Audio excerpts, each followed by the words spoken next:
And on that note, Unk Chunk Weigert, aka Shaky Gurga. What's up? You got a chair? Hold on. Are you all right? You sound sick. No, I'm good. Hold on. I'll grab you a chair right now. Here, the mic is on. You can speak into it, but I'll. Hey, what's up, guys? Oh, don't show your phone on camera. No, I'm not. What's up? Happy Thanksgiving, everybody. My mom made some good turkey. Yeah, right there, brothers and sisters. Right there.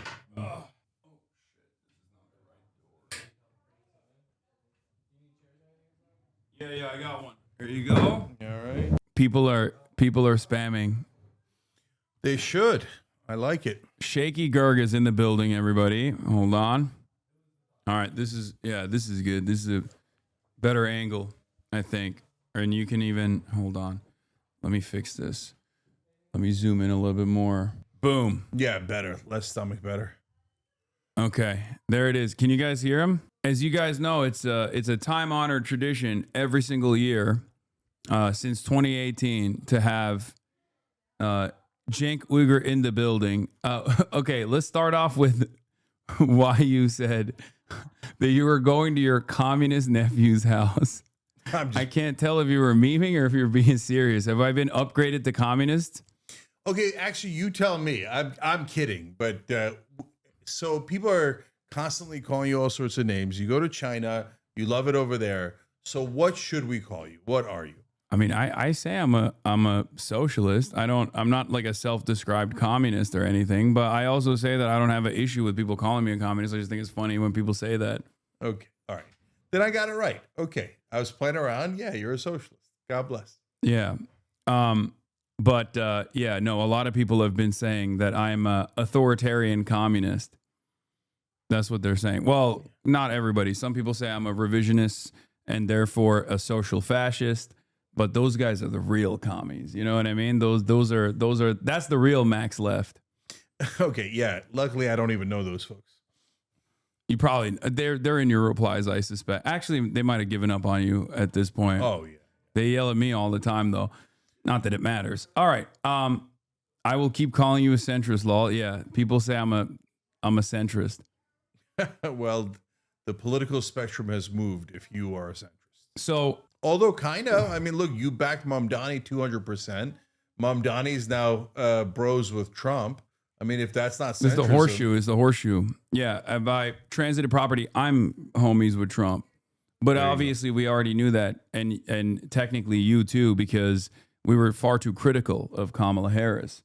And if you're critical of Kamala Harris, who was the best possible candidate at the time, that means you wanted Donald Trump to win.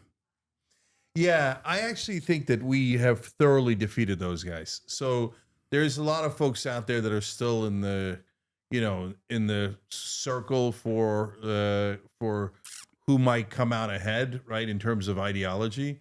But the guys who are not going to win, I don't think, are the ones who are like, oh, Kamala was right all along. Like, that's kind of done, right? So the way that makes a comeback is through the form of Buttigieg or Newsom, right? So those guys aren't done. But like the Kamala stands, the beehive is dead, right? There's not a single K-hive. Yeah. Yeah, K-hive. Right. Yeah, There's not a K left in the hive. Yeah, beehive is very much alive. There's a bayhive. Bayhive, yeah, that's the biggest one.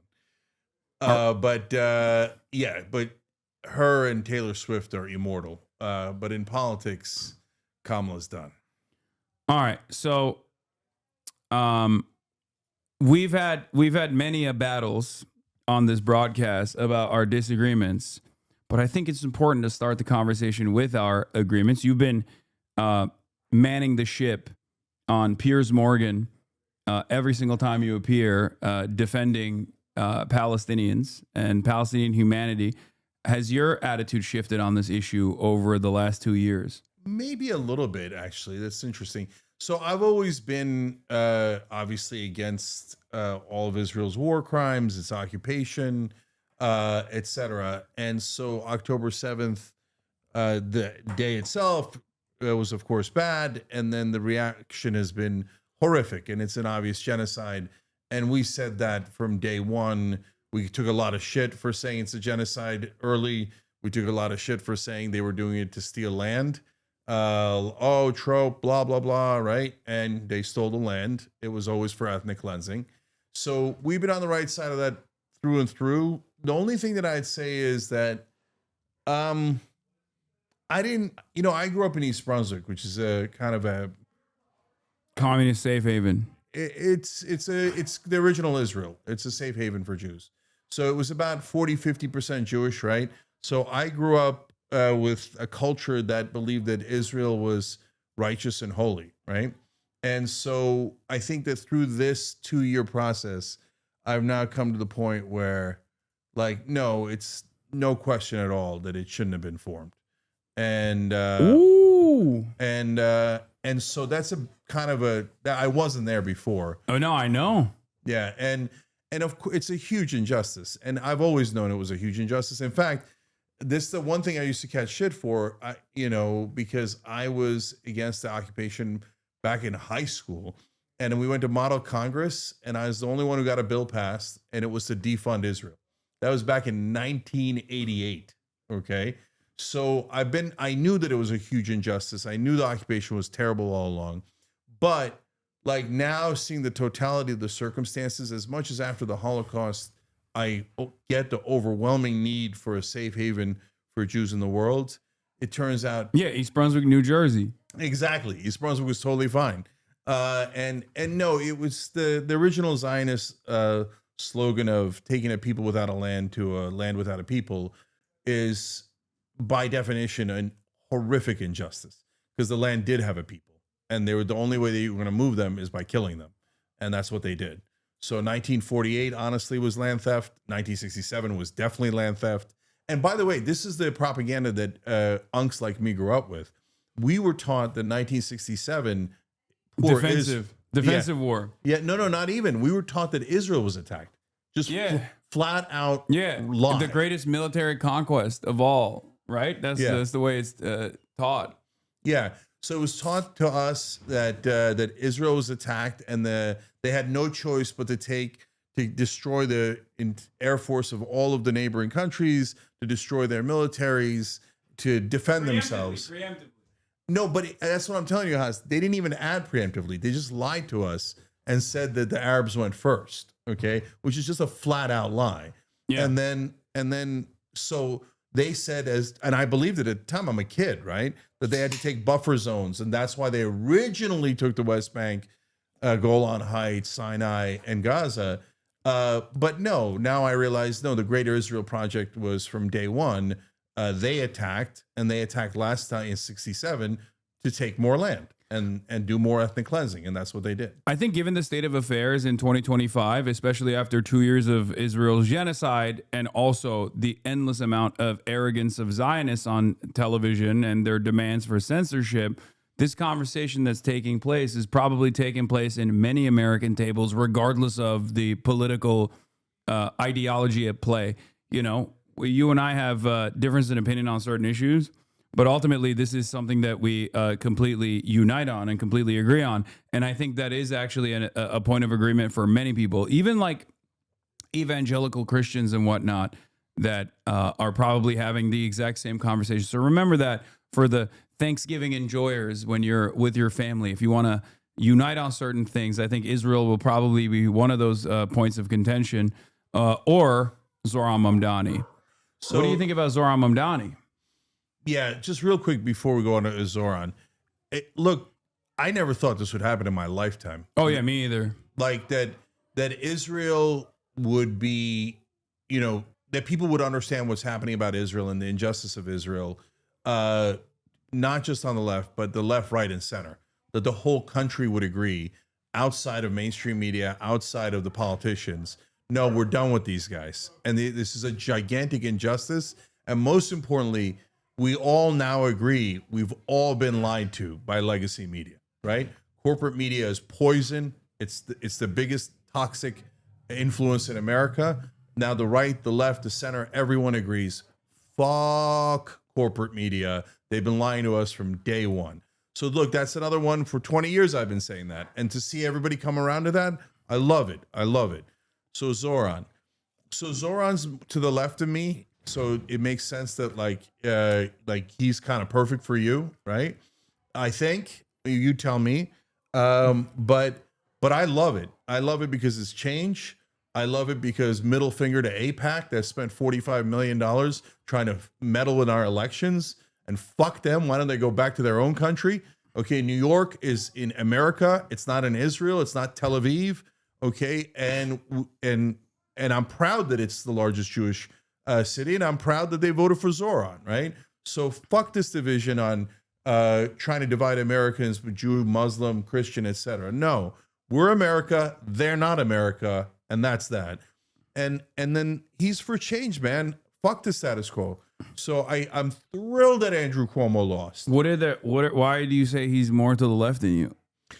So some of those policies are not the direction I'd go, but I want him to try it anyway. Like what are the policies? So like rent freeze on the rent control apartments. First of all, I don't think he's saying that'll solve the whole thing. It won't. No, it only affects a tiny amount of apartments, right? But like 1.2 million units or something, I think. Yeah, which is not tiny actually. Yeah, but, I mean it's tiny for New York, but go on. Yeah. But rent control, in my opinion, doesn't work. It pushes up prices in other apartment buildings. In fact, I think it's counterproductive. I wish it worked. It's a simpler solution. Okay, Matt, but I don't think. Yeah, I'm Matt Iglesias. Are you an Abundist? No. You're not an Ezra Klein doctrine understander and appreciator? No, I mean I'd have that conversation with Ezra, and I think he's probably at least a third right, but he's not right in the central thesis, which I think is misguided, right? But no, on rent control, I'm definitely a centrist. Okay, what about public housing? Yeah. What about building robust socialized housing as a way to boost the number of available units and as a way to deflate the existing housing market and the prices? So we've done public housing terribly in the past. We've done public housing in rare cases pretty good in America. So, but this is the year 2025, and Zoran's a smart guy. So I hope we learn some of our lessons, that we don't like make. Well, he hasn't ran on building public housing. As a matter of fact, I think it's a major area of weakness for the American left in general, because there's not a single Democrat that even broaches the subject matter from that angle, and every single person. Even though it's the number one, like affordability is the number one priority, but affordability, as you know better than anybody else, brackets off into certain aspects, right? Healthcare is a part of the affordability conversation. And I think Democrats do have, or at least the left flank in the Democratic Party has a really solid approach to that. Socialized medicine, Medicare for all. But housing is another aspect of this that no one ever talks about. Or they do talk about it, but they don't actually have a simple, easy to understand policy for it. That's why we keep consistently going back and forth on Band-Aid solutions, which you're right. Rent control is a Band-Aid solution. I'm in favor of the decommodification of housing in general. So obviously this works in that direction. But yeah, I'm not for decommodification of housing, but I agree with you on public housing, and I think that there's a right way to do it. So the problem was that we concentrated poverty last time, right? When we didn't know what we were doing in the 1960s and 70s. So now we've done it right a couple of times, spread it out a little bit and make it more mixed housing, but it at least creates more units, helps supply and demand in bringing down, in creating higher supply, so bringing down prices. So there's a lot of logic in it. Yeah.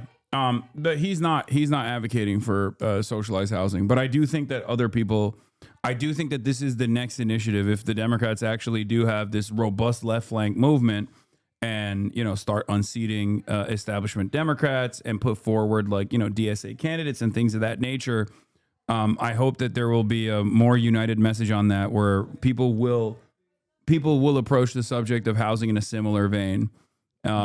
Yeah, where they do talk about permanent public housing and better alternatives. Yeah. So the other thing that I don't necessarily agree with, but I want them to try, is the city-run grocery stores. So I don't get it. I don't know why that's the biggest among the biggest priorities. I get some food deserts. I get that there's some some more high-density minority areas where it could be helpful. On the other hand, it's like a Muslim unemployment plan in New York. all the bodegas are run by Muslims. So I'm exaggerating, but like I don't know that was a big pressing need. But I want them to try it. I want them to try the free busing, and if it works, great. If it doesn't work, so what? So why do capitalists hate government intervention in the markets? Because they want to set the prices under what they consider as market conditions. So basically, I think the way this would work, it's a pilot program and with no assurances that it'll be 100% successful. But I think ultimately the goal there is to try and drive down profits with with much better, much more affordable groceries being sold, because there's a bunch of different things that you don't have to pay for, like licensing and things of that nature when you have the government-run grocery stores. So therefore, the goal is to drive down prices for other grocery chains, specifically like the big retailers, I think, like big grocery chains in general. Yeah, let's try it, see what happens. Yeah. Also, they do have it. I mean, it's the commissary and the military, right? Which the Trump administration is trying to privatize right now, because I think they just want to do a mutiny. They want to foment mutiny in the military. So look, if you're on the right and you're like, oh, you just want to just try it, like, yeah, because that's how we learn, right? But that's how so many people voted for fucking Donald Trump. Oh, I just want to try it out again because we got to shake up the system. Yeah, and the states are supposed to be, laboratories where we experiment. And by the way, some of the right say, can you name it? Some guy on Fox was like, can you name any time that they made something public and it worked better? Bank in North Dakota. They created a state bank. It worked great. Municipal utilities. Yeah. Literally almost every single time the municipality has taken over utilities, it has been so fucking successful that Google worked extra hard to make it illegal in other places. Like, they do not want internet service providers or water or electricity or sewage systems to be controlled by the municipality. But yes, fire department is another great example of this as well. And that goes to the last point, which is we don't know what should be public and private perfectly until we try a couple of different systems. Wow. Like, theoretically, you know it a little bit better. If you study other countries, you'll have better examples, etc.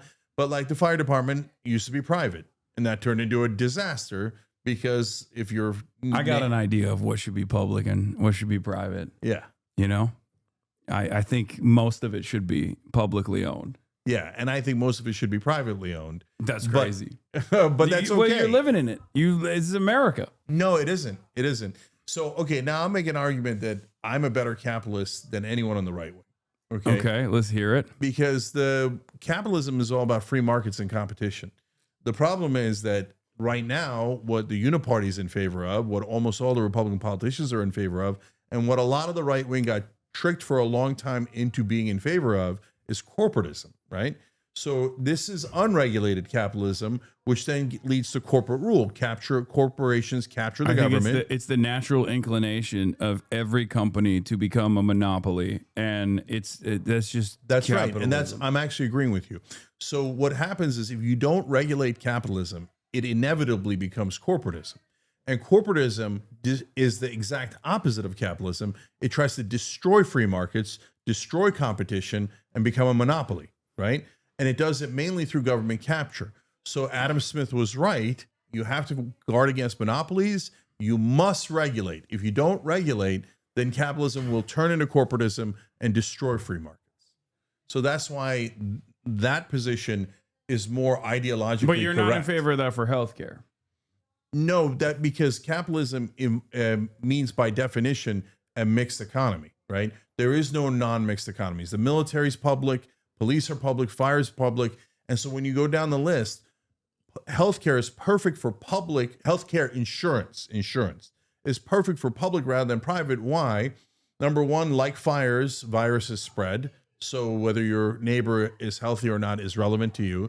Number two, it's a combined pool, makes it a lot less, more efficient. And then most importantly, if you put a profit motive on denying healthcare, which is your costs, they will deny healthcare to their maximum ability to maximize profit. Mm-hmm. So then you've literally built an industry that is better served by killing more people, right? So, and that's why over 70,000 Americans die every year because they don't have health insurance. That's among the reasons why. And way more die because their insurance didn't cover the thing that they had because we privatized it. It's actually mental to privatize health insurance. It's just as dumb as privatizing cops, or even worse, the fire department. I mean, I feel the same way about housing in general. Like, I don't think it means that it has to be like gray, brutalist architecture and city blocks. There are plenty of examples from Singapore to China, all the way to Austria, Vienna, where socialized housing runs supreme. Even in Hong Kong, as a matter of fact. And I was actually surprised to find this out, but I believe it's like 52% of everyone living in Hong Kong actually live in a government housing. But that also has a major benefits cliff. So that actually keeps wages relatively low or people unemployed in an effort to make sure that they're still in government housing, because every house that is not owned by the government, that is not public housing, is so unimaginably expensive. Like the price difference is like $300. Let's say the price difference is like $300 for government housing versus like $7,000 for a private unit. Like the cheapest private unit is so much higher that people would rather just like be unemployed than to actually get like that fiscal cliff would not exist under a universal program. And if people wanted luxury housing beyond that, they could choose to spend all the extra dollars and get taxed out the ass in order to have the luxurious privilege of having this mega mansion or whatever. Yeah. So look, I'm not anywhere near that. I think housing should be totally private, but not totally private. I'm willing to experiment with public housing in certain circumstances and see how it goes and how does it affect the market. Does it, like we talked about earlier, create more supply and hence help with prices, right? And, is there a bare minimum where we should help people not be on the streets? Of course, right? So then, in the lower levels, you're having a conversation is what degree is it public? Because if they're I think we all agree if they're homeless and they want shelter, we should give them shelter, right? So that's in a sense public housing, like the lowest level. But it's not permanent, right? So it's not permanent. But I'm just saying that at the lower levels, by definition, you have to have some sort of public housing. Yeah, you're saying like you have to have some sort of permanent public housing for people who just like literally have no other option. I think that's a possibility. Yeah, right? okay. And so, but the minute you get into the middle class and beyond, you got to have a normal market, I think. Why? Why do you think so? Like, what do you think are the downsides of public housing? Anytime that we like I do believe in the markets. So if you're going to have public sneakers or burgers or jeans or even houses or cars. Okay. There's a difference. Okay. One is clothing versus the other is shelter though. Right. Like that's why I say like, yeah, you can have a private market or a free enterprise for small businesses, for, or even for certain goods that people are offering. And, but when it comes down to the things that are necessary for survival, I'm a believer that the profit incentive creates a negative experience for people that simply need to get this thing to survive. And I think it would make the public overall much more productive. And the same goes for education. Same goes for housing, and the same goes for like basic necessities such as food. Even though there can obviously still be a private market on top of that. So, but it seems like you're saying all for like the bare necessities, which then makes more sense. Like at the higher levels, you're going to let wealthy folks buy whatever house they want, right? Yeah, I mean, but again, that needs to come with like a cost, so it's not as easily accessible. Wow. Like the reason why I went back to Singapore as an example is because like it's tiny, right? And there's not a lot of cars. And from what I understand, like in order to get a car in Singapore, you have to be incredibly wealthy. And the reason and the government has already made it so easy to use public transit or to use bicycles and numerous different methods of transportation that are not only cost effective but also much more viable for climate change, right? Ecological disaster, avoiding ecological disaster. So the way that it should work, I think, is that if you want to get a car, you have to get like penalized for it, basically, in that structure. And the same goes for wanting luxury housing.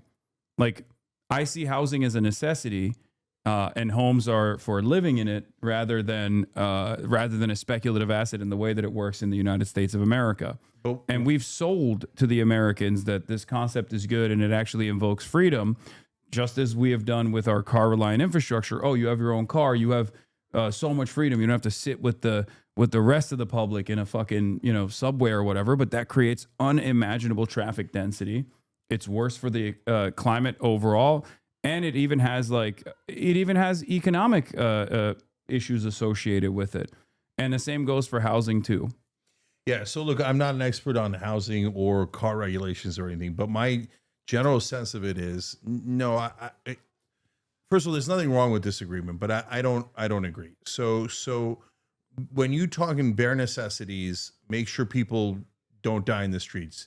I totally agree. Right. I think that everyone agrees. I think that even the right wing agrees to that. I hope. I don't think they do, but yeah. Well, I mean, I think that if you said to them shelter for homeless people, they would generally say yes, partly to get them off the streets, but partly because, they think they should have shelter. Right. Oh, yeah. So, congestion pricing in New York City is like a move in the right direction of this sort as well. Like making it more costly to be able to drive a vehicle actually increases the use for public transit, because then people are like, all right, well, I'd rather utilize public transit then. I'm mixed on social engineering. So I don't want to penalize people for getting houses. I don't see the point of it. And I think that the wealth creation we did with for the middle class in America with houses was amazing. It was one of the best things we've ever done in American history. In fact, part of my but that was social engineering. Well, first of all, you could say any city planning is social engineering. Yeah. A bridge is social engineering, right? It goes back to the same concept. Yes, all matter of governance is technically authoritarian. No, you could agree, and once you agree, then you execute it, right? Yeah, but so it's centralized. But there's still going to be the people last that don't point agree. Of contact, right? Yeah, no, but people are still always going to disagree. It's just that it's for the disagreeers, that's technically authoritarian. For a pedophile, it's authoritarian that the government doesn't want him to fuck kids. You know what I mean? Like that's, well, I know, but then that's what I mean. In theory, we're stretching the definition of authoritarian, because the authoritarian is one person controlling everyone. Alan Dershowitz. Right. Well, Barry Weiss thinks so. And he's more charismatic than you, apparently, according to Barry Weiss. Yeah, even though I found deeply amusing. Even though Barry Weiss is trying to get me to debate Ben Shapiro, who was sitting next to her when she said that.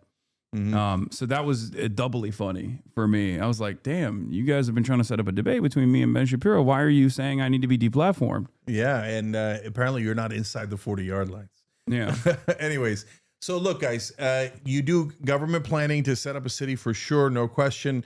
You need some degree of public everything, right? But then once you get into trying to, get into the pricing of things, that's where I'm out. I think the market should set the price for people that are in middle class and above, for sure. Then the question is, where's the cutoff? And that's a legitimate question to have.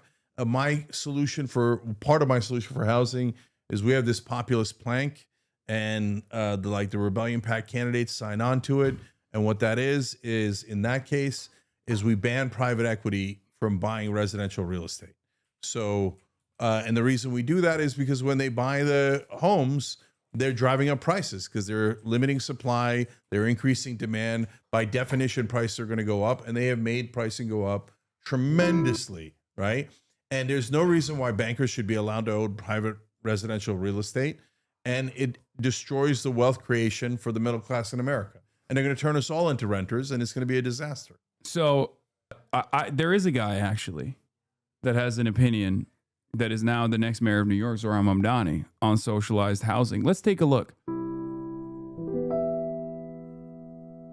American housing is in crisis. You might recognize Right now, his up to voice. 12 million Americans are behind an average of $5,800 on rent and risk eviction.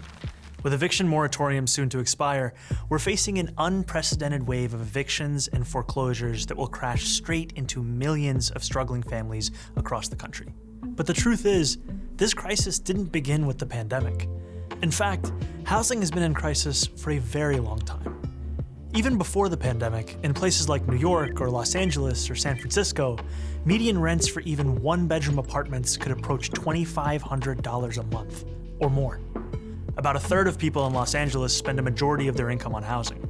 In New York City, about 20% of all renters pay most of their income to their landlord.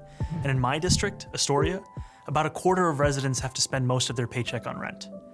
And the crisis isn't just in big cities. In 95% of all US counties, workers making the minimum don't make enough to afford a one-bedroom rental on their own. The Harvard Center for Housing Studies warns of a new normal for housing in the United States, in which nearly half of all renter households spend almost a third of their income on rent. That's why even before the fallout from the coronavirus started to hit, more than 500,000 Americans nationwide were already homeless, millions more on the brink of losing their housing, and countless families struggling every month to make ends meet. At the root of all of this suffering is the fact that in this country, housing is treated as a commodity, not a right.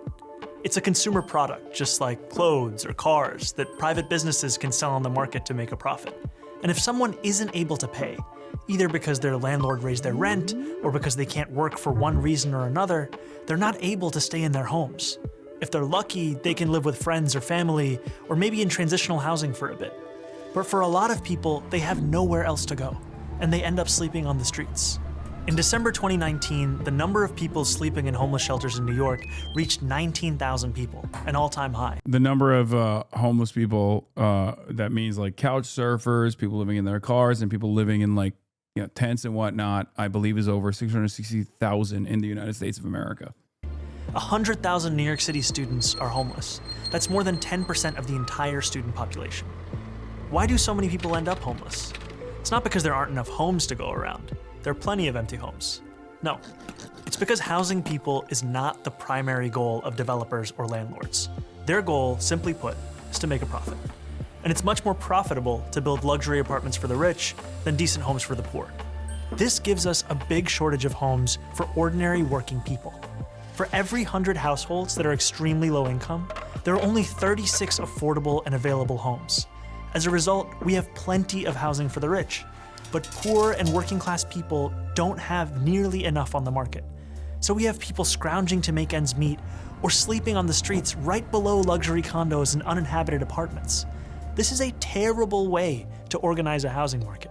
It might be profitable for landlords and developers, but it's not efficient or beneficial for the rest. The argument is the same. If there's inelastic demand for healthcare, which there is, right? What is inelastic demand? If you don't, for those of you who don't know, inelastic demand is if a good or a service is impossible to avoid. You need it for survival. As in, if you're diabetic, you need insulin. So no matter what the supplier, if the supplier restricts the number of insulin shots that are readily available, and the price will automatically go up because it's an absolute necessity. If you don't pay for insulin, you're going to die. I say the same argument goes for housing. Housing is an inelastic demand good, because if you don't have housing, you die. Yeah. Again, at the lower levels.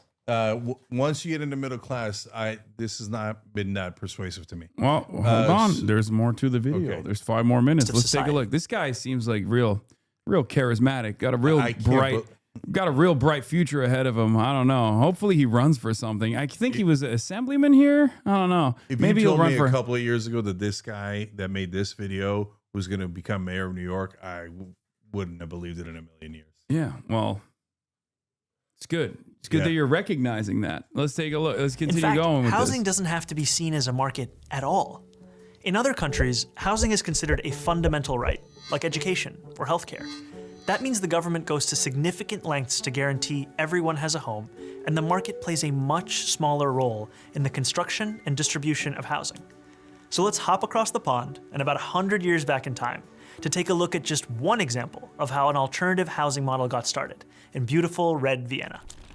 At the end of the First World War, the Austro-Hungarian Empire collapsed, leaving behind a number of successor states, including modern-day Austria, home to the former imperial capital of Vienna, the fifth largest city in the world. Despite being the seat of an empire, the chaos of the war and decades of neglect had left the working class of Vienna in desperate circumstances. Inflation was rampant, jobs were scarce, social services were non-existent, and hundreds of thousands of people were crammed into decaying tenements where overcrowding, disease, and violence were rampant. So it's no surprise that in 1919, at the first elections ever held in Austria where all adult citizens could vote, the Social Democratic Party swept into power at the municipal level on the promise of dramatic social and economic reform. And they delivered. The new government of Vienna implemented a huge range of services, including public health care and public child care. They built high-quality hospitals, schools, and recreational facilities. But their crowning achievement was an ambitious program of social housing, what Americans call public housing, that began in 1923 and saw 60,000 new apartments constructed in the first year of its existence, built by the government and financed by taxes on the How'd they do that without the profit incentive? It's just so strange. I don't understand this. But these weren't the kinds of apartments you might picture when you think of public housing in the United States. Drab high-rises plagued by chronic neglect and underinvestment. Residents could enjoy leafy courtyards, wide-open spaces, and plenty of natural light. They had shared laundries, state-of-the-art kitchens, food co-ops, bathhouses, pharmacies, lecture halls, schools, and swimming pools. These apartments... Why are they not factoring in the moral harm of offering people housing at a cost affordable level and how that actually makes them lazier? It's a moral hazard. No, I'm not worried about that. But brother, do we have enough money for everyone to have a house like this for 350 million people? You know we don't. We absolutely do. We abso-freaking-lutely do. Federal jobs guarantee, a national initiative to build housing, localize it if you want. We absolutely do. 1,000,000%. So you're going to do the free housing. You're going to do, okay. It doesn't have to be. This is not free. Insurance. No, this isn't free. So the government builds it. So we all pay for it. We all have enough money. Well, if we already all have enough money to afford houses like this, why don't we just buy houses like this? Wait, what do you mean? Like what is the government? The government has our money, right, in taxes. Collectively, we have to have enough money to build houses like this. If I was shown a plan where they said, oh, you can get all American people gorgeous houses like this with pools and gorgeous yards, etc., right? How'd they do it? Because they had enough money. For whatever reason, they had enough money at that time to be able to do it. I feel like they may have had more of an initiative to actually utilize the taxable revenue in an appropriate direction, because they seemingly had more interest in solving this issue rather than subsidizing corporations and the super wealthy, or even on the housing front, offering more and more tax breaks and continuing the current private ownership structure that we have in this country. But I want people to be clear about what I'm saying. Remember, I hate the current system. The current system isn't anywhere near ideal. It's corporate rule. Our government is completely bought by the donor class. And so nothing we're doing now is anywhere near market. It's anywhere near rational or logical. This is as corrupt a system as you could possibly find. Well, so if you're going to compare it to this, I wouldn't say it's a corrupt system. I think it's the system I think it's working. Actually the most corrupt system in the world. It's the system working as it's intended, though. Because intended by who? For what? If the goal is to drive up profits, or the goal is to commodify housing, which it is, right? Then yeah, for capital owners, this is not a bug. Is the system working as intended? I'll give you an example. You're a homeowner. I'm a homeowner, right? For many of us, for homeowners such as ourselves, maybe houses are just to live in, right? But for the overwhelming majority of homeowners, as you also described, housing is their nest egg. It's their opportunity for upward social mobility for their next generation, and it is an asset that you can leverage against, right? To take out a mortgage, or at least that's what people used to do before the whole interest rates went up, right? So it's a retirement plan. It's an asset. So ultimately, for even with our much lower home ownership rate in this country, still a decent chunk of Americans, around 50% of Americans, still look at this asset that they own as their entire net worth, as their entire existence, basically, as their retirement fund. And that's the reason why, if those prices were to deflate for 50% of the country, who are wealthier on average, if not some of the wealthiest in this country, this would be devastating. And that's part of the reason why we never deflate the price of housing in this country, because why would we even want to do that? So look, we're having an enormously theoretical conversation that isn't anywhere near reality today. No. But what we're showing you is existent in practice, right? Because Vienna is still implementing social housing initiatives to this day. And not only that, but there are numerous other examples where the government actually does control housing. And the government controls housing in America too. We just do it through property tax rather than just like having direct ownership over land leases like they do in Singapore, for example, or like they do in China, for example. And then on top of that, they control flows of capital in China. But Haas, do you see what I'm saying by how theoretical it is? Because first, we got to get money out of politics so we can get our government back. Like, that's step one, and we're not anywhere near step one. Once we get past I don't disagree with you on that. I do think that that's something that needs to happen. But if we're talking about a world in which, because like, you're not moving the needle in a more realistic direction, neither am I in that situation, because like we both agree on that issue, and that's a major hurdle. And we're not talking about that major hurdle right now. We're talking about a world in which, like, if you had the opportunity to make this grand design, which direction would you try to move towards? And this is what I'm saying. So I'll tell you this. If we got to this magical, beautiful place, which, by the way, I think we can get to, although it's super, super hard, where we get money out of politics, we did a constitutional amendment, we freed the country, right? Then what I would love is for Rhode Island to try more public housing, for Nebraska to try more private housing, and for everyone to try all sorts of different things. I think they're trying private housing in Nebraska. Yeah, right. They're not. But you see my point. They're trying private housing everywhere in this country. No, but you see my point that I don't mind an experiment like this at all in that better world, right? Where we've regained democracy, right? And some places people will be a lot more right wing, a lot more leaning into the free market. Some places people will be more left. I don't think right wingers are right wing because of the free market. I don't think so. I think rich right wingers are right wing because of the free market, but I don't think right wingers in general. Like you think West Virginia is what, plus 35 for Donald Trump? You think those guys are like, hell yeah, brother, we need more private housing in this state? No, they're just right wing because of their economic stances or their economic standing rather. And they've been pummeled by the Democrats, or they feel as though the Democrats are responsible because they're focusing on gay shit rather than building housing for them. And the Republicans take advantage of that weakness, take advantage of that anger and resentment, and redirect it towards gay people and undocumented migrants and the like. So there's two different things here, right? Right-wing ideology and what do right-wing voters in America actually think, right? And so we found out through Donald Trump that all the bullshit that corporate media was telling us about right-wing ideology wasn't really true at all. Oh, the right-wing voters are all free trade. Are they? First of all, they didn't know and they didn't care, right? And if they cared at all, they were against it. Yeah, no, yeah, they were against it. I think like Donald Trump picked up a lot of the NAFTA resentment votes from a lot of like formerly unionized workplaces and people that used to have like people that used to work in industrial output that no longer had that job. Yeah. So I think it's a little bit complicated because people grow up on corporate media, especially the older folks. So if you're above 45, you got brainwashed so thoroughly by corporate media that it's really hard to tell what you believe, right? And what you were told that you believe. Like, hey, you love Israel. Israel is a special ally, right? Our government is the best in the world. It's number one, right? All this, there's a million pieces of propaganda you and I have both fought against, and now a lot more people fight against, right? So yeah, some of them might have, if you asked them in a poll, are you for free trade? They might have said yes back in 2008, right? But in their heart, when you actually push them on that issue, were they for it? No, we agree they were not for it, right?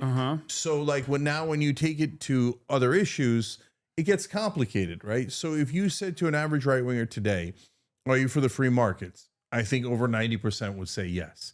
Now, do they really mean that? Well, it depends, right? First of all, what free markets are we talking about? We don't even have free markets. We have government capture by corporations. So we don't have free markets for drugs at all. We literally can't negotiate prices. It's the least free market there is in the world, right? So, okay, so then it gets super complicated as to what they mean by free markets. But overall, I take your point that they're not ideologues in that way. Like if you give them a nice populist program in West Virginia, they're going to say yes. West Virginia is not right wing. West Virginia is populist, right? Same with Kentucky. I always say the racists need houses too, and they need healthcare too. And if you give them houses and then you say, hey, like you're going to have a house, but cut it with this racist shit, they're probably going to be like, okay, I like that. I would rather have a house than be racist. There will be some. Well, look, there will be some who will say, no, I actually do want to keep being racist. But ultimately, it's class first politics for that reason. But let's finish this video because he's gonna drive home this point real quick. Were designed to be both beautiful and to then look you can at argue against the next mayor of New York to live in, fostering a sense of shared community among the people who lived there. And the best part was that because the city didn't have to worry about making a profit, just about paying off their maintenance costs, these homes were both much nicer and much cheaper than what workers had previously known. In 1926, the average rent in Viennese social housing was about just 4% of a monthly wage. Yeah. The first 15 years after Austrian independence saw its capital transform from a symbol of urban blight into a beacon of socialist governance.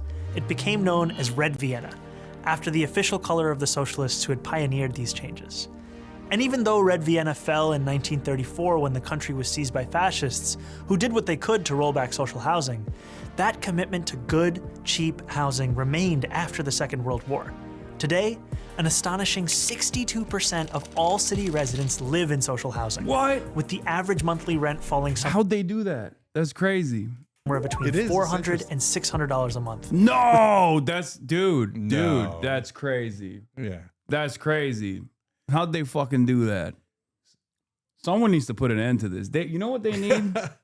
They need good, wholesome, free market enterprise. Capitalism. Not corporatism, but capitalism. That's what they fucking need. Subsidies for lower income tenants. tenants. Get them out of there. That is a fraction of what people in America pay.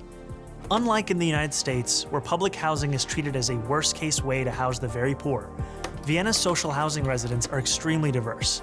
Everyone except the top fifth of the population is eligible to live in social housing. This means there's broad appeal across many segments of society, which creates the foundation for its political popularity.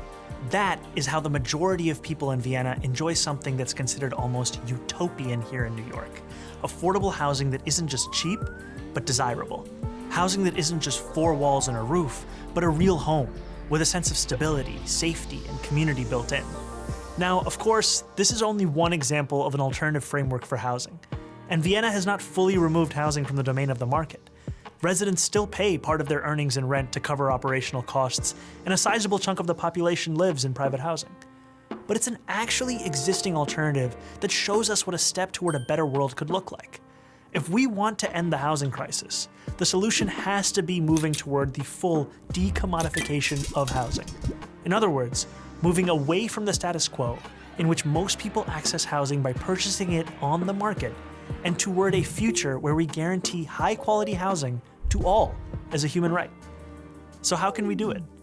We can start by making sure people who access housing on the private market have ironclad protections against abuse and exploitation. But to go further, toward the Vienna model, we'll have to go beyond the market. So not only is the government a major market competitor that keeps prices relatively low, but there is regulation beyond that as well. And some version of this exists not just in Vienna, but like I said, in China and Singapore and numerous other places too. So it's already being implemented in many places around the planet. It's just unheard of in the United States of America. It's like not even considered. Yeah. So, first of all, they got all that free public housing and it made them so soft they lost the war.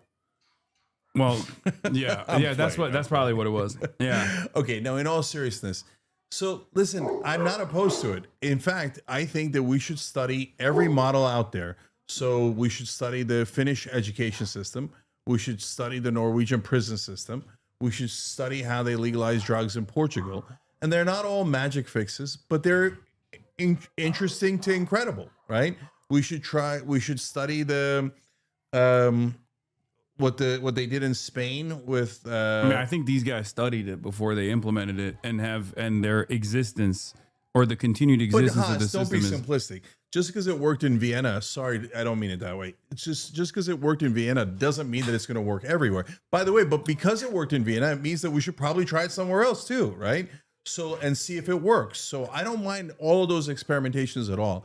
So I'm not like, to me, when you say public or private, I got no problems trying it in every different way until we get to a system where we're super comfortable what should be public and private. But again, we're not anywhere near that conversation because right now our system is so, destroyed. And 2 years ago, you would have probably said that we're nowhere near demanding a complete defunding of all weapons transfers going to Israel. Things can change. My point is, it's good to have a North Star. And that's why I have no issue saying that this is my North Star. This is what I'm working in the direction of, instead of conceding ahead of time, knowing that there's going to be naysayers no matter what happens. No, I think we could have massive change. That's why I started Justice Democrats, and I mean we beat Crowley with AOC how many years ago, right? Yeah. And so, do I think huge change is possible? Definitely. That's why I started Rebellion Pact. That's why I started Young Turks. I think enormous changes, not only possible right now, we're in a moment of potentially awesome change, right?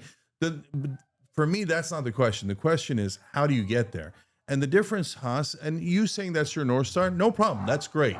There's nothing wrong with that North Star. It might not be my North Star, but so what, right? So to me, what's important is step by step, right? So we all got to... Now, this is where we could have the much bigger disagreement. I don't know how you feel about it these days. Step one, throw Ezra Klein in prison. Okay. Step two, question mark. Step three, decommodified housing. I'm joking. Ezra Klein, if you see this, is a joke. Okay. Okay. So I think you are fine. Okay. But now, like, the way more controversial thing is these days, I think we should unite with the right to defeat the establishment. So, because we can't defeat them on our own. And if we unite, we can actually win on Israel. We just kind of won on Epstein files. And we could even win on paid family leave. We might even be able to win on healthcare, because to your point and to my point, West Virginia and Kentucky, they want healthcare, right? They don't want money in politics. They actually agree with us on almost everything. They're anti-war, anti-corruption. I don't disagree with you. I think the major disagreement that you and I have to a certain degree is, and I say this all the time, that you need people. If you want to unite the people, you're going to have people that you disagree with in your movement, no matter what happens. The point is, you don't actually go to their side on, social issues or whatever, these things that are wedge issues that are used as a distraction to make it seem as though the uniparty consensus is actually not there on the issues that matter the most to every single person: healthcare, housing, and the like, and foreign policy. But to make them come to your side because you are offering them something, right? Offering them free healthcare, offering them housing.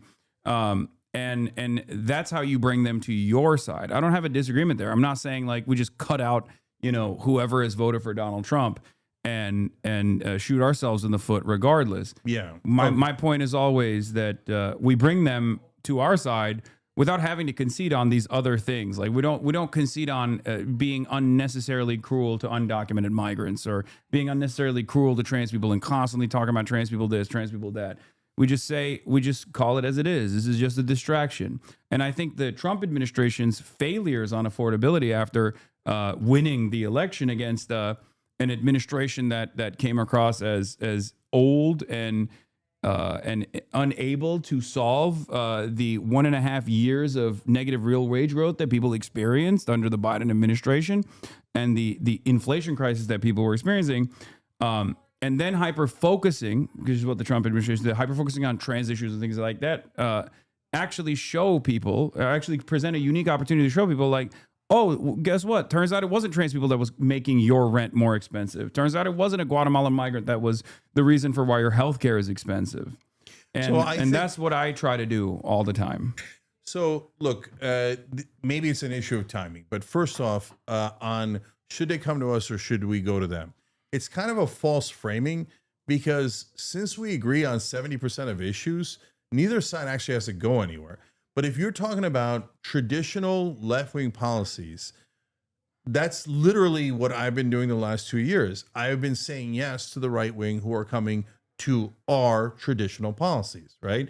So you're anti-war, that's traditionally left-wing, right? You're anti-corruption, that's traditionally left-wing. You're for paid family leave because you want more babies and you want, et cetera, right? We want to treat American moms better. Great, that's traditionally left-wing. You want lower drug prices, higher wages, all traditionally left-wing, and I'm super happy to take their alliance in it, right? And what I'm saying is, okay, we just leave out the social issues in terms of our debate when we're working together, right? So we want to work together on banning private equity from buying up our residential real estate, or we want to work on anti-corruption. Okay, we'll argue about the social issues later, and there's nothing wrong with arguing about it, and neither side has to concede at all. So they could be like, okay, I'm massively anti-trans, and we could be massively pro-trans, or fill in the blank, Muslim, whatever the category is, right? But if we let that stop us in the beginning, we're never going to topple the establishment. And the establishment is a bigger enemy to both us and them than we are to each other. So here's what I'm saying? Yeah, I do. But here's the problem. Josh Hawley is a great example of this, right? Like, I think or Tucker Carlson is a great example of this. I think there are a lot of people who understand that left populism, real populist economic policies, are actually extremely popular amongst the base, right? Across the board, regardless of whatever ideology they slot themselves into, most people find themselves in agreement with these policies. And the problem for them is that they have a higher priority for either the nationalist sentiment, and that's actually the goal that they're advancing or the goal that they're working towards, which is, I think, in Tucker Carlson's case, that's the point, or they're just lying, but they recognize the popularity of these left populist policies, and they're trying to maintain a base of support. But when push comes to shove, just like with Josh Hawley, they will still be servants of capital. And that's the issue that I have with a lot of the right. And I think that's the issue that a lot of people have with the self-described right-wingers. Maybe not the right-wing voters in general, because those people can be convinced and moved. But most people in positions of power within the right-wing machine are either lying about being in favor of populism, or they care infinitely more about like implementing some kind of insane nationalistic policies. All right, so let's say 5 different Republicans or right wingers, and give, and I think that'll help clarify the conversation. First of all, I agree with you, and that's the main point I make, is to make a differentiation between the leaders and the voters. Okay, so attack the leaders, politicians, media, no problem, right? That's the game we're in. Don't attack the voters. They actually agree with us on 70% of stuff. Take yes for an answer. Okay. So now when you get to the 5 guys, so we all agree on a bunch of them. Mitch McConnell, corporate Democrat, corporate Republican, but really what's the difference? So like we hate him. The right wing base hates him. So we're past that. And that used to be our number one impediment. Then you get to Steve Bannon. Steve Bannon pretends to be the biggest populist on the right wing, like the godfather of populism in a lot of ways on the right wing. But I'm worried that he's utterly full of shit, right? So here he is behind the scenes working with Epstein, doing a fake wall, constantly scheming for power and more power. But like, wait a minute, I thought you were against the elites. And at every turn, it seems like behind the scenes, you're actually helping the elites, and you're using populism as a way to get popular to do your actual agenda. So I'm super worried about Steve Bannon, right? Now you move to Josh Hawley. Josh Hawley's got his foot in in Mitch McConnell's camp, and he's got his foot in populism. He did actually stop taking corporate PAC money, so he's not 100% full of shit like the other guys, like Ted Cruz, etc., right? So he's only 50% full of shit now. So that's an improvement, but at the end of the day, he's too attached to the old system. So he's going to side with the McConnells of the world, is my guess. So not that useful, right? So now we're left with 2 guys that are left, Tucker Carlson, and I'm going to say the word or the name, Nick Fuentes. Okay. Yeah, no, it's I have stopped censoring that Nick Fuentes mentioned since he's getting fucking profiled by the New York Times, you know? Yeah. So Tucker Carlson, I think, has a shot at actually meaning it. And so I'm not sure that I agree with you. You and I have had a private conversation about this many years ago, and I think I've been vindicated on this. I think I've been vindicated on it, but we can have that conversation in a minute. So to now go to, we'll come back to Tucker. You go to Fuentes, and so he seemed to be a classic guy who's, to be fair to him, not hiding his nationalism, right? So he was like, I'm going nationalist. I'm going Christian nationalist, white nationalist. It appeared to me, right? That was my original read of him. But now he's also changing.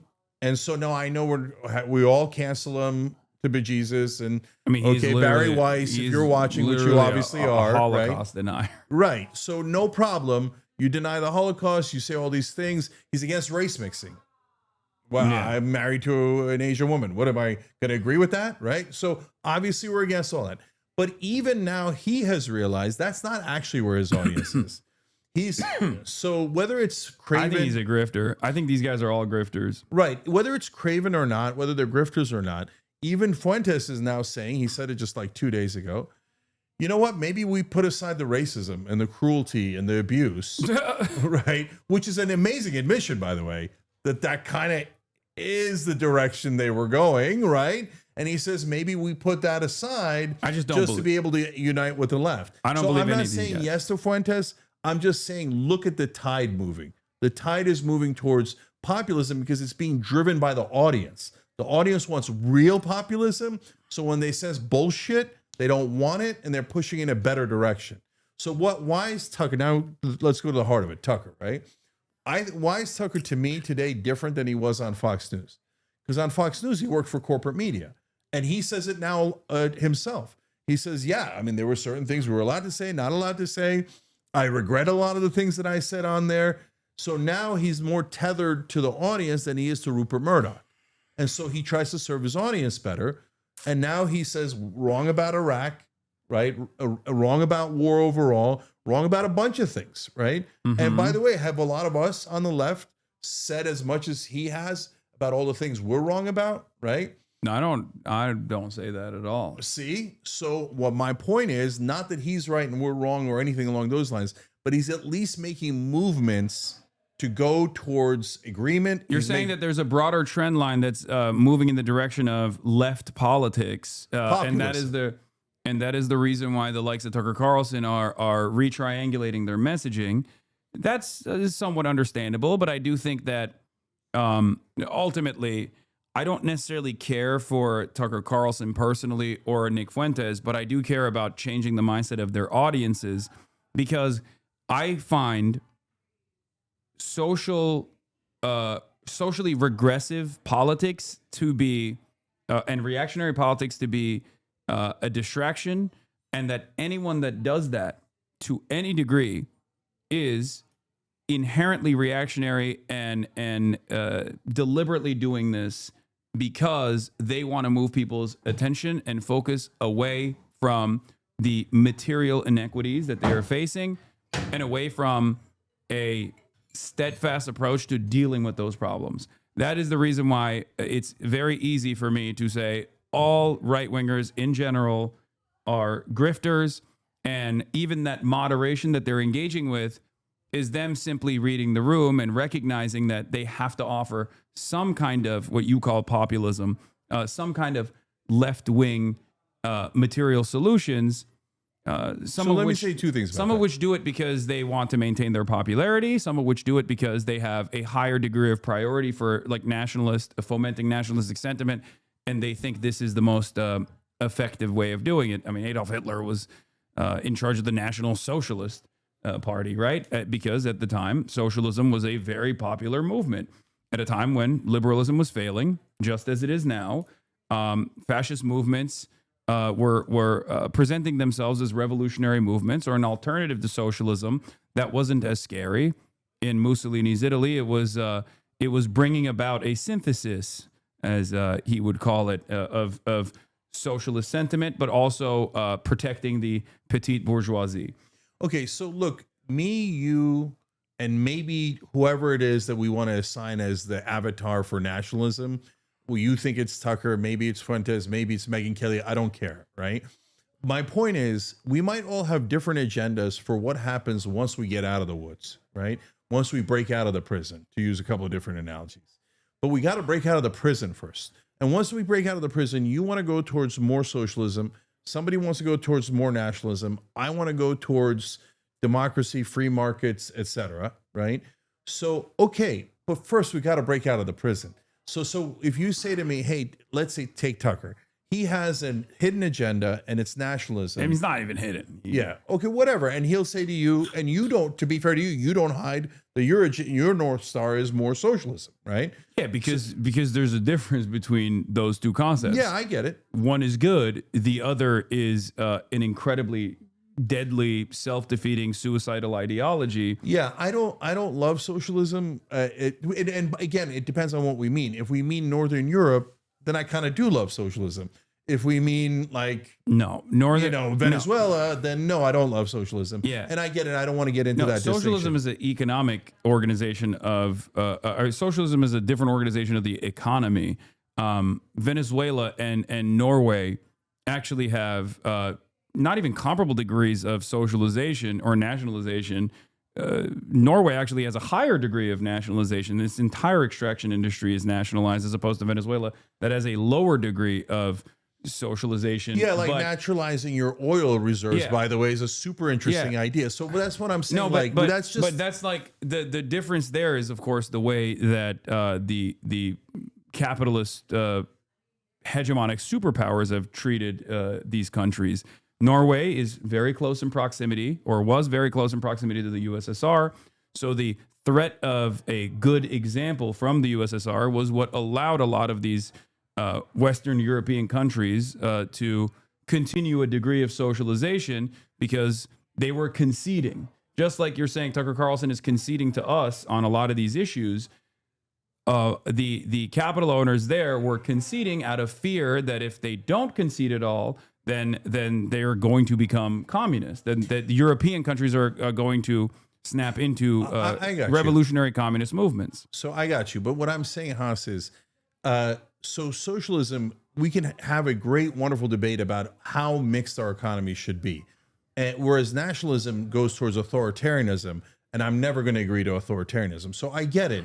I get that they're not the same, and I get that even though I might not agree with either, I'd rather lean to one side than the other for sure, because I don't want anything to do with authoritarianism. What do you mean by that? Authoritarianism, like socialism leading to authoritarianism? No, nationalism. Or nationalism leading to authoritarianism? Yeah, nationalism almost always leads to authoritarianism. Well, it's because you have to eradicate, like nationalism or fascism has a in-group, out-group dynamic. And there are inalienable characteristics that must be excised forcibly from society. So, of course, that is the reason why it has to be violent. That's why I'm never going to agree with nationalism. That's why I'm saying, that's why I'm on the left. Yeah. So I'm closer to you than I am to a nationalist by a lot, right? Because nationalism is, you're right, is either white or Christian, or by the way, it could be in a different country, Muslim or Jewish or black, whatever, but it's nationalism is exclusionary by definition. Non-white nationalist movements have usually been, in the global South, or at least historically, have been liberation movements in general, like Pan-Arabic nationalism, Pan-African nationalism. These are not the same as like the nationalism that you see in nationalism is understandably something that people hate and despise because it's in Western Europe or in America. It's the in-group that wants more domination and not the dominated population's emancipatory movement. Like I don't think you would disagree with like the FLN or something like Algeria. The decolonial initiatives in Algeria would be considered nationalistic because until they take over, right? So like if they went, past that whoever's point, in power, it's past super that point easy. you have a nation state, right? Exactly. Yeah, whoever's in power, if they're the majority and they do exclusionary nationalism, then obviously I'm going to be against it because I'm inclusive, not exclusive. Yeah. So all right, I'm going to pee real quick. We'll finish this video while I go pee, and then you can talk to the chat. Okay. Establish community land trusts to gradually buy up housing on the private market and convert it to community ownership. We can give tenants a right of first refusal to buy out their landlords when buildings go up for sale. And we can fully commit to a new era of social housing, ending subsidies for luxury housing development and using our wealth to build beautiful, high-quality social housing projects that offer good homes and strong communities to everyone. We won't decommodify housing overnight, but we know what we have to do, and we have history to guide us. And we know how we'll get there, through a movement of the multiracial working class organizing for the better world we know is possible. And we've already begun. I'm Zohran Mamdani, Assemblyman for New York's 36th Assembly District in Astoria, Queens, for the Gravel Institute. All right. By the way, guys, Young Turks is turning 20 online. So December 21st is our 20th anniversary on YouTube. So we'll do something on air on the 22nd, which is a Monday on December. But it's kind of neat. We're the first YouTube partner ever. So that makes me the original YouTuber. So we're turning 20 in that regard. We also had 3 years on radio before then. But it's kind of neat, and it's kind of interesting to see the evolution of all of us here, left, right. And I'll tell you, like, from my experience, having been here since kind of the beginning of time when it comes to online video and the internet, is that this is a breakthrough moment. We're finally getting to a place where people are becoming populist and are beginning to realize how corrupt the whole system is. And I've never been so excited. So, all right, to finish the thought. What you say populist, I say is class politics. Yeah, that's okay. More and more people are self-identifying as socialist than ever before. Yes, we're going to wrap up in a second. More and more people are self-identifying as socialist in comparison to years prior. And I think that is what is good, because populism is too populism can go in either direction. It just means is that you're like anti-neoliberal, you're anti-establishment. That's fine. I'm anti-neoliberal, I'm anti-establishment, but I think I call right-wing populists sloppulous for that reason, where it's just like fake populism. No, but don't do that. So number one, their voters aren't fake. They actually do want the same things we want. I'm not talking about the voters. They appear to be going to the left, but they're actually in the same place they always were, right? They always wanted those things. It's just the establishment lied to them. Corporate media lied to them and told them, oh, no, you don't want, lower drug prices. You don't want higher wages. And they did all that propaganda. Look, last thing on the nationalism is, look, Zionism is nationalism, and it's a disaster. Yeah. Because it means, by definition, you're not one of us, so you get less rights. You get less everything. And so I'm not going to be in favor of that. But Zionism is not an emancipatory movement. That's why it's not emancipatory nationalism. Not that the distinction is important for history, but we're not even talking about that right now anyway. Yeah, but my point, guys, to everyone, including you, Haas, and Tucker, and everybody is, let's get to our disagreements after we win. So after we win, you go towards socialism. Whoever wants to go towards nationalism, go that way. We'll split up and we'll have beautiful arguments and debates and all of that stuff. But let's take down the prison guards first. The establishment are the prison guards. They're the maintainers of the corporate system. So let's knock that down first. Let's unleash populism on both sides.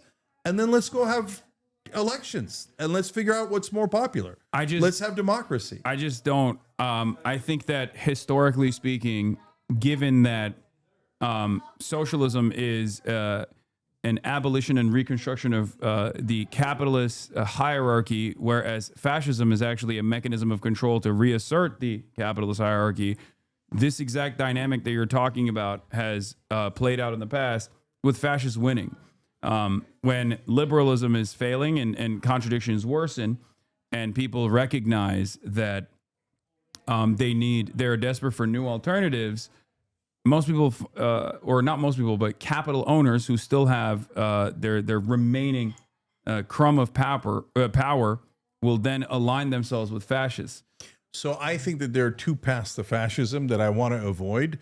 And the way to avoid it is to fix the system. So number one path is people get so mad at the injustices of this current corrupt system that they go in the, Fuentes direction and beyond Fuentes, right? To whatever is beyond Fuentes. And so at that point, if that becomes popular enough because of suppression, And that's what's happening now. The Barry Weiss of the world are suppress, suppress, suppress. Don't let them breathe. Don't let them breathe, right? And so they're helping Fuentes and beyond Fuentes more than they realize. So that's one path to fascism. The other path is the path we're on now. This is the establishment is the path to fascism. Because what's going to happen next is Palantir. Palantir tested all their technology in Gaza. Now Larry Ellison and the guys at Palantir are saying we now know how to control a population. So they're going to bring that here. If populists on the right or left don't win, or some sort of combination don't win in 2028, then the Ellisons and the Peter Thiels and those guys, the Palanters, are going to turn this current establishment into a fascist establishment. I think. Do you see what I'm saying? I think. Well, one, I do see what you're saying. I think that we're already there in many ways. I think that the new iteration, like the Republicans, have already become a post-liberal party, and Donald Trump is doing that right now with the type of populism that you're talking about, with the sloppyism, if you will, where liberalism has been an abject failure, and that's the reason why one of the two major parties is basically evolving beyond, and the other one is always in a consistent conciliatory or conceding tone towards the other party that is restructuring itself as a fascist one.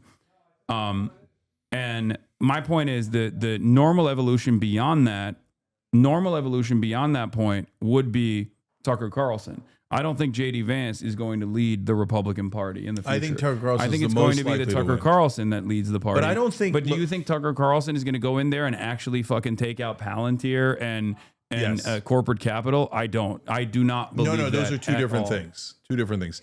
Palantir and corporate capital are different. I don't think Tucker Carlson does that at all.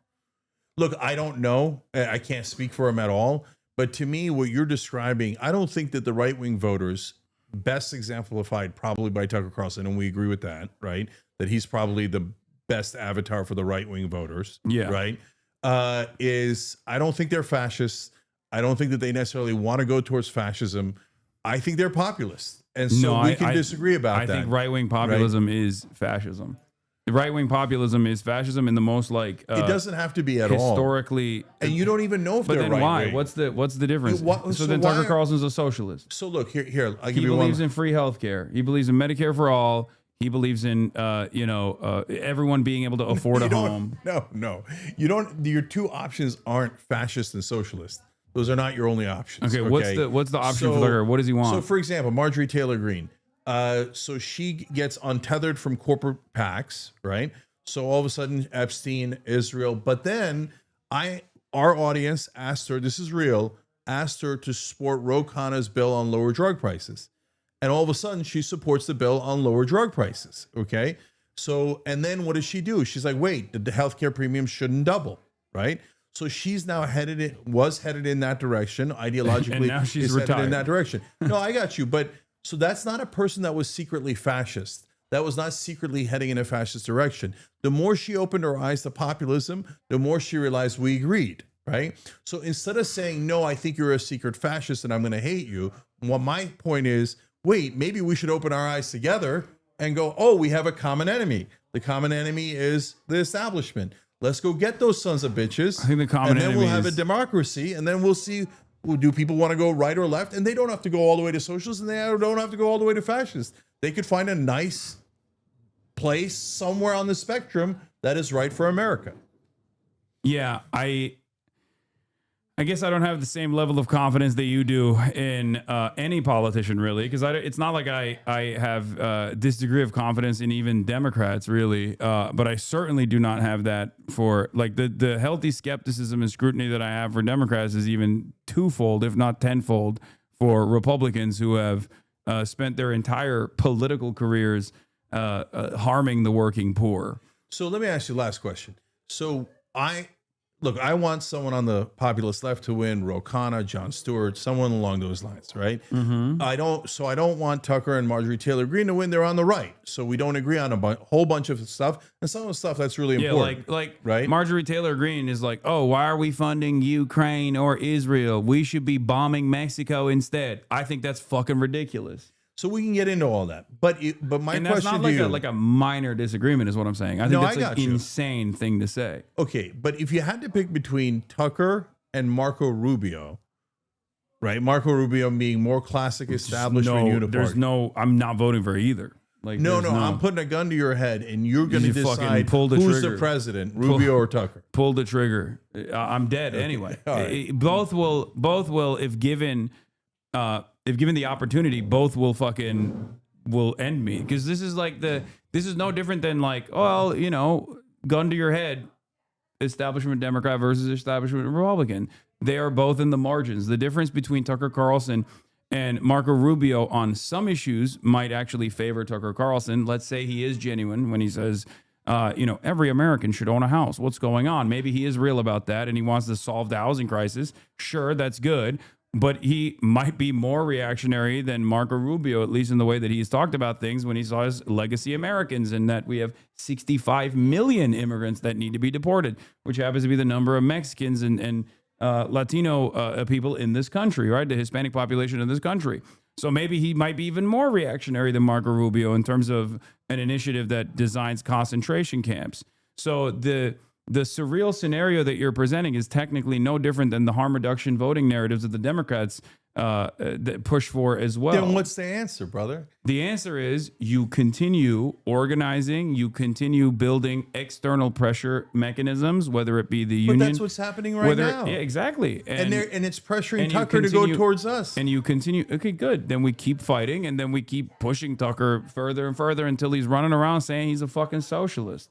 He still would be a nationalist socialist, but I think no. The problem, super last thing.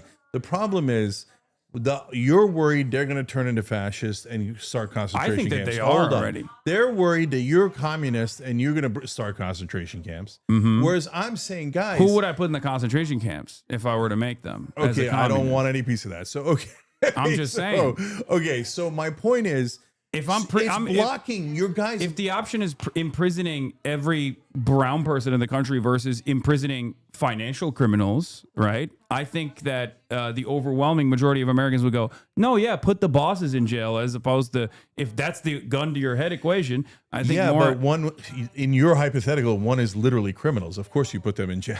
Like what the white collar criminals are still criminals. That's the right, reason but why. that's not a concentration camp. That's just enforcing the law. I mean, yeah. So okay, so look.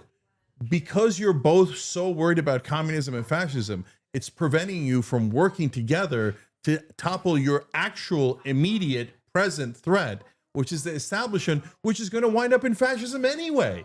So Mike, let's topple them first, get rid of the most immediate fascist threat, and team up with populism. So if you put a gun to my head, I'm not saying I'm going to vote for Tucker, period. No, I'm going to vote for someone on the left, a left-wing populist. But gun to my head, Tucker or Rubio or Ted Cruz, that's not close. I'll take my chances with Tucker over Rubio and Cruz, which is certain oppression and disgusting and also nationalist and the worst of the abuses and corporatist and just every terrible thing that you could imagine. I don't want the status quo. I mean, I think voting for Tucker over Marco Rubio, who would inevitably yield Tucker as the final evolution of fascism, is basically jumping on the fascist line and cutting. You're making you're going enormous. to I think Tucker Carlson is more of I think Tucker Carlson is more of a principled fascist than even Marco Rubio is. Marco Rubio is an establishment Republican that is responsible for unimaginable amounts of violence all around the world.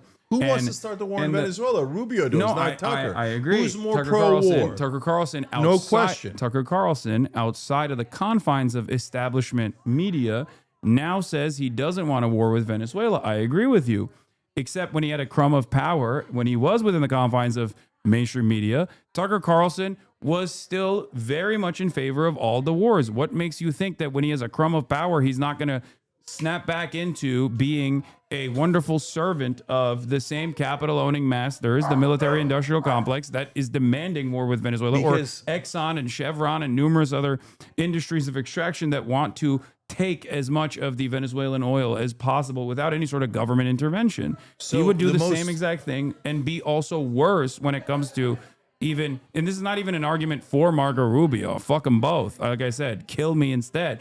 But they're both the same side of the evil fascist coin. One is just more ideologically grounded in fascism, I think, and that is Tucker Carlson. No, the most irrational phrase we have in the English language is, I'd rather have the devil I know than the devil I don't know. No, that makes no sense. The devil I know is a devil. I know Rubio and Cruz and all those guys are certain death for democracy, certain death for the idea of America. And we have to get off that road as soon as possible. So, and you are making a whole heap of assumptions about Tucker and MTG.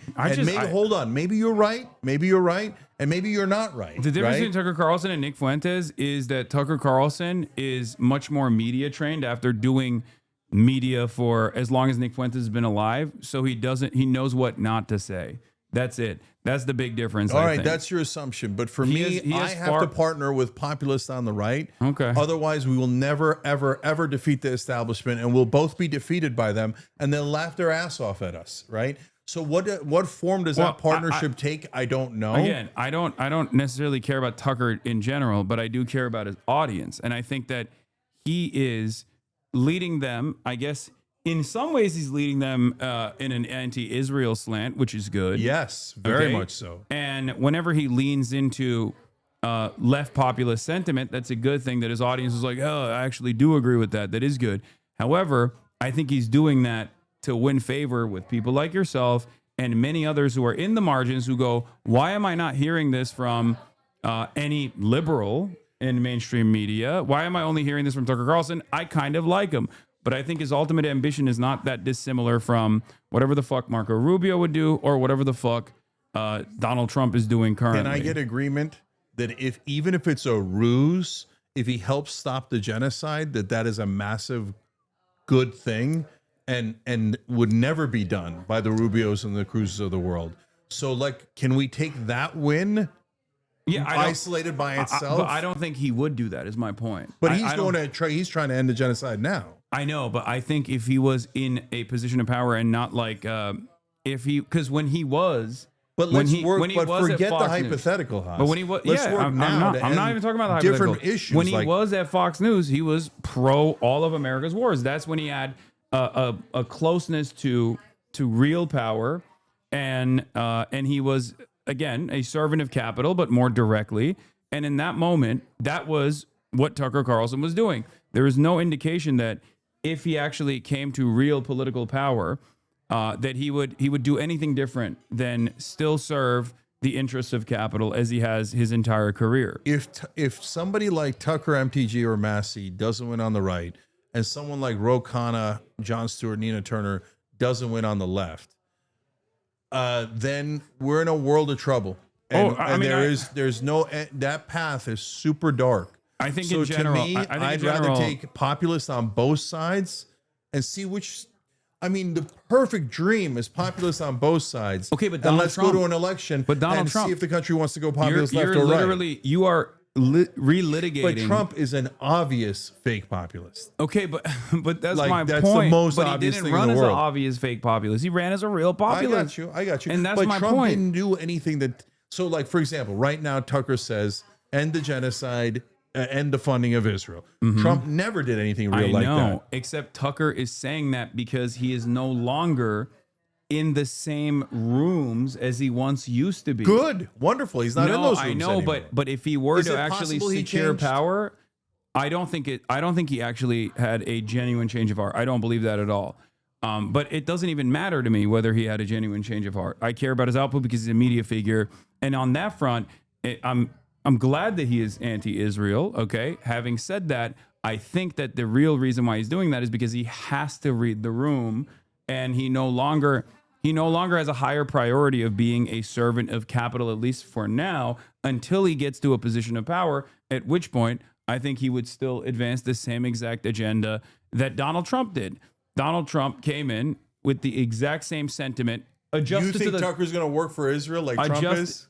Absolutely. No way. I do think if Tucker Carlson... No, that is the very last thing Tucker Bernie Carlson Sanders would also not be an anti-imperialist if he came into a position of power. I think as it stands currently, without external pressure mechanisms that make it a non-starter, and that's changing in the environment is changing dramatically right now, you are never going to have a real anti-imperialist figure, a real like anti-Israel figure that is capable of decoupling America from Israel. Haas, when I said that the right wing might come towards us on Israel, people said you're nuts. That's not going to happen, and it did happen. So my point isn't rah me. My point is, maybe we should be a little bit more open. Maybe it could happen on another issue and another issue, and maybe we can work together to actually end the funding of Israel. But I think those people are coming to terms with this because of the endless amounts of pressure from the wokes that were jailed under the Biden administration. 3,500 student protesters were thrown in jail for protesting against Israel, for example. It's the wokes that are unironically carrying this conversation, paired up with a barrage of pain and violence that people actually saw all over their social media feeds, and that is the reason why a lot of people inevitably came to that conclusion and realized that, paired up with Israel's arrogance as well, and endless demands for control and endless demands for fealty. But ultimately, like I said, that was an external pressure point that actually caused a lot of people, a lot of voters, to finally come to that conclusion as well. So it's the conversation that we're having still has to be about continuing to build external pressure, like external pressure movements, and not care about Tucker Carlson necessarily, but care about winning and convincing Tucker Carlson's audience. Just like not caring about the Republican Party in general, but instead caring about convincing the Republican voters. And the only way to do that, and I think you and I agree with this on this, is by offering them something: housing, healthcare, an end to corporate corruption in this country. These are the things that we can actually win the attention and the loyalty of the right-wing voters on, without having to concede on any of the social issues whatsoever. Yeah, let's end on agreement. Yeah.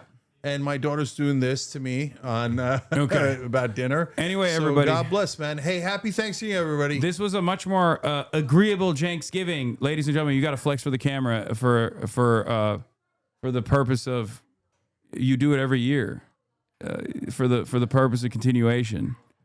Here it is. Here it is. The seventh year of Janksgiving is complete, ladies and gentlemen. I'll see you tomorrow. I'll be back. As always, peace and good night. Good night.